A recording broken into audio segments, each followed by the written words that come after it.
Mantan Menteri Perdagangan sekaligus terdakwa kasus dugaan korupsi impor gula, Tom Lembong, mencabut kuasa atas nama pengacara Andi Ahmad. Pencabutan kuasa itu dikonfirmasi langsung oleh majelis hakim ke Tom Lembong di persidangan dan Tom Lembong membenarkannya. Ditemui saat skor sidang, Tom mengatakan pencabutan kuasa hukum merupakan hal biasa. Diketahui nama Andi Ahmad pernah diperiksa Kejagung sebagai saksi terkait dugaan suap vonis lepas kasus korupsi korporasi minyak goreng. Tim Liputan iNews melaporkan.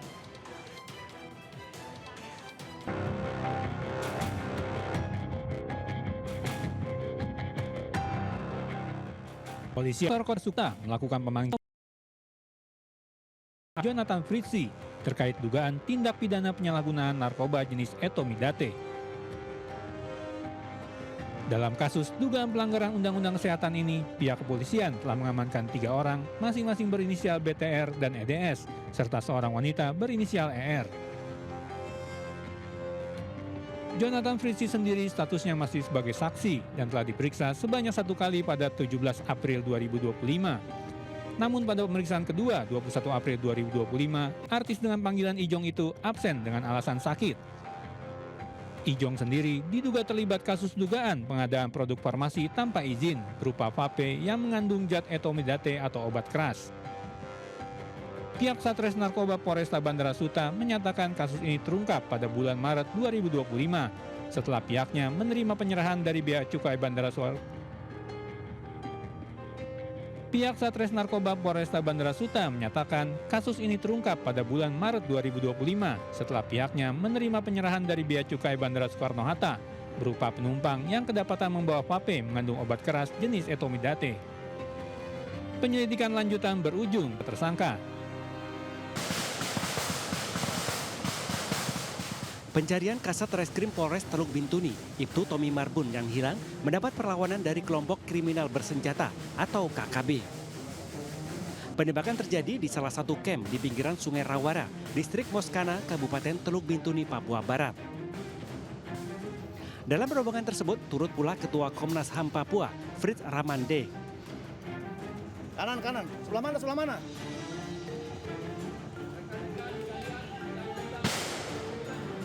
Ratusan personel gabungan yang dipimpin 3 Jenderal Polri menjalani misi pencarian Kasat Reskrim Polres Teluk Bintuni.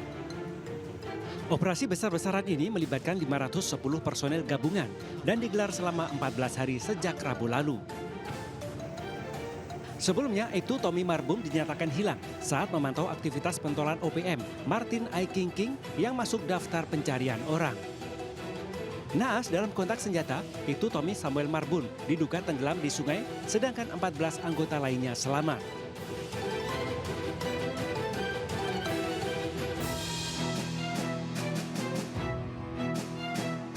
Presiden Prabowo Subianto memberikan arahan dalam pertemuan terbuka Danantara di JCC Senayan, Jakarta. Prabowo mengaku arahan tersebut digelar secara tertutup karena banyak jajaran direksi BUMN yang mendapat teguran. Prabowo Subianto memberikan arahan strategis Danantara, terutama dalam berkolaborasi dengan BUMN. Melalui Danantara, pemerintah akan menginvestasikan sumber daya serta aset BUMN ke berbagai proyek yang memiliki dampak besar bagi keberlangsungan ekonomi Indonesia. Bahwa Danantara ini adalah kekayaan bangsa Indonesia. Harus dikelola dengan sebaik-baiknya, dijaga, dirawat dengan sistem yang transparan dan sangat ketat. Karena ini adalah kekayaan yang luar biasa dan bisa mendorong kebangkitan kita. Usai memberikan arahan, Prabowo mengungkapkan bahwa pertemuan digelar secara tertutup karena ia banyak menegur sejumlah direksi BUMN serta akan melakukan evaluasi kinerja para direksi.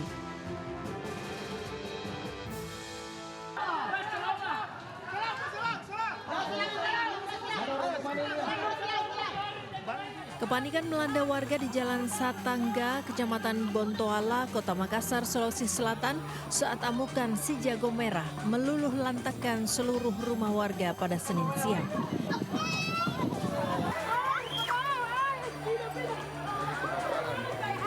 Api dengan cepat menyebar dan menghanguskan rumah semi permanen yang juga digunakan sebagai tempat usaha menjahit. Petugas Damkar Makassar yang tiba di lokasi langsung berusaha menjinakkan kobaran api dengan mengerahkan 11 armada damkar dan 30 personel pemadam.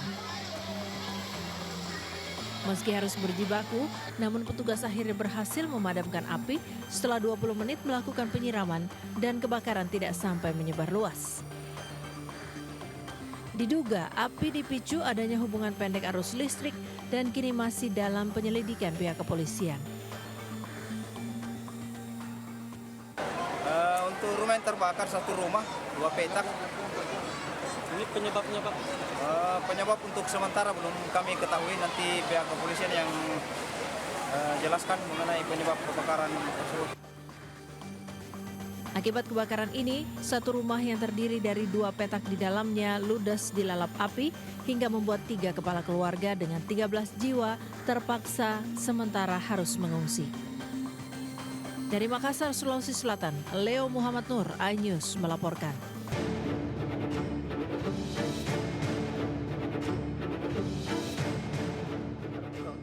Kejaksaan Agung menambahkan pasal jeratan terhadap mantan pejabat Mahkamah Agung Zarof Rikard yang sudah menjadi terdakwa dalam kasus dugaan suap vonis bebas Ronald Tanur. Kini Zarof ditetapkan sebagai tersangka dugaan tindak pidana pencucian uang atau TPPU. Zarof Rikard yang mengenakan topi hitam dan kemeja putih juga rompi pink hanya bungkam saat keluar dari ruang sidang kasus suap vonis bebas Ronald Tanur. Dalam hal ini penetapan tersangka untuk menggali lebih jauh asal gratifikasi uang senilai 915 miliar rupiah dan 51 kg emas yang diduga didapatkan Zarof Rikard selama menjabat sebagai pejabat MA. Bisa itu, iya kan? Nggak boleh itu. Saudara mendakwa, buktikanlah dakwaan sesuai surat dakwaan kan. Surat dakwaannya jelas gimana. Jadi ini saya bilang memperlihatkan ketidakprofesionalan jaksa dalam membuktikan dakwaannya terhadap saudara Zarof.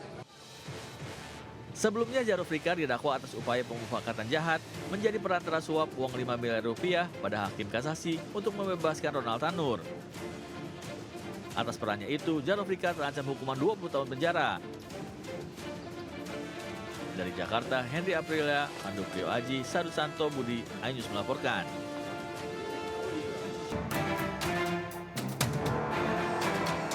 Penyidik Polres Metro Jakarta Pusat Senin siang memanggil pelapor Roy Suryo CS atas tuduhan membuat kegaduhan terkait ijazah Jokowi. Para pelapor yang merupakan organisasi relawan Jokowi dan kelompok pemuda Patriot Nusantara dijadwalkan menjalani pemeriksaan oleh penyidik. Kuasa hukum pelapor mengaku telah membawa saksi dan sejumlah bukti lainnya untuk melengkapi berkas laporan. Kuasa hukum pelapor membantah ketika ditanya jika laporan dilayangkan kliennya kepada mantan Menpora RI SBY Roy Suryo CS atas perintah Jokowi. Menurutnya laporan murni dilakukan atas dasar inisiatif sebagai warga negara yang menginginkan ketenangan. Laporan kami dugaan penghasutan yang telah dilakukan oleh 4 orang yang selama ini teman-teman ketahui. Dan harapan kami juga agar kasus ini cepat kelar sehingga ketertiban di masyarakat dapat terwujud dan masyarakat juga terlindungi dari dugaan tindak pidana penghasutan yang dapat merugikan masyarakat. 23 April 2025 lalu, organ relawan Jokowi dan kelompok pemuda Patriot Nusantara melaporkan Roy Suryo, RSN, RF dan TT ke Polres Metro Jakarta Pusat. Roy Suryo CS dilaporkan atas pasal 160 KUHP tentang tindak pidana penghasutan di muka umum yang menyebabkan kegaduhan di masyarakat. Dari Jakarta Pusat, Randi Sanjaya, iNews melaporkan.